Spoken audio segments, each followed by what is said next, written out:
യുഎഇയിൽ പുതിയ ഗതാഗത നിയമം പ്രാബല്യത്തിൽ വന്നു. അനുവദനീയമല്ലാത്ത സ്ഥലത്ത് റോഡ് മുറിച്ചു കടക്കുന്ന കാൽനട യാത്രക്കാർക്ക് 10,000 ദിർഹം വരെ പിഴയും ജയിൽ ശിക്ഷയും ലഭിക്കും.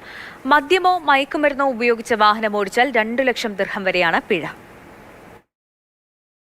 കാൽനട യാത്രക്കാർക്കും വാഹനമോടിക്കുന്നവർക്കും സുരക്ഷയും സൗകര്യങ്ങളും ഉറപ്പാക്കുന്ന വിധത്തിലാണ് യുഎഇയിലെ പുതിയ ഗതാഗത നിയമം.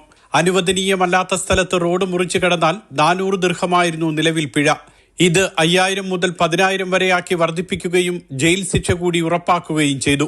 80 കിലോമീറ്ററോ അതിലധികമോ വേഗതയുള്ള റോഡുകളിൽ നിശ്ചിത സ്ഥലത്തല്ലാതെ റോഡ് മുറിച്ചു കടന്നാൽ 10,000 ദിർഹം വരെ പിഴയും 3 മാസം വരെ ജയിൽ ശിക്ഷയും കിട്ടും. അശ്രദ്ധമായി റോഡ് മുറിച്ചു കടന്നുള്ള അപകടവും മരണവും വർദ്ധിക്കുന്ന സാഹചര്യത്തിലാണ് നടപടി. മദ്യമോ മയക്കുമരുന്നോ അടക്കമുള്ള ലഹരി വസ്തുക്കൾ ഉപയോഗിച്ച് വാഹനമോടിച്ചാൽ 30,000 മുതൽ 2 ലക്ഷം ദിർഹം വരെ പിഴ ലഭിക്കും. ഡ്രൈവിംഗ് ലൈസൻസ് റദ്ദാക്കാനും വ്യവസ്ഥയുണ്ട്.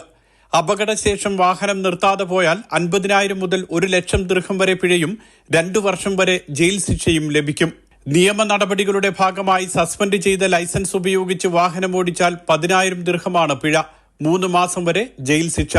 ലൈസൻസ് ഇല്ലാതെ വാഹനമോടിക്കുകയും നിശ്ചിത വാഹനത്തിന് ആവശ്യമായ ലൈസൻസ് ഇല്ലാതെ മറ്റേതെങ്കിലും ലൈസൻസ് ഉപയോഗിച്ച് വാഹനമോടിക്കുകയും ചെയ്താൽ 5,000 മുതൽ 50,000 ദിർഹം വരെ പിഴയും 3 മാസം വരെ ജയിൽ ശിക്ഷയും ലഭിക്കും. വാഹനാപകടത്തെ തുടർന്ന് ഒരാൾക്ക് മരണം സംഭവിച്ചാൽ ഡ്രൈവർക്ക് 1 ലക്ഷം ദിർഹത്തിൽ കുറയാത്ത പിഴയും 1 വർഷത്തിൽ കുറയാത്ത ജയിൽ ശിക്ഷയും കിട്ടും. നമ്പർ പ്ലേറ്റിൽ കൃത്രിമം കാട്ടിയാൽ 20,000 ദിർഹം വരെയാണ് പിഴ. ഡ്രൈവിംഗ് ലൈസൻസ് ലഭിക്കുന്നതിനുള്ള പ്രായം 18 വയസ്സിൽ നിന്നും 17 വയസ്സാക്കി കുറച്ചിട്ടുമുണ്ട്. Mathrubhumi news, Dubai.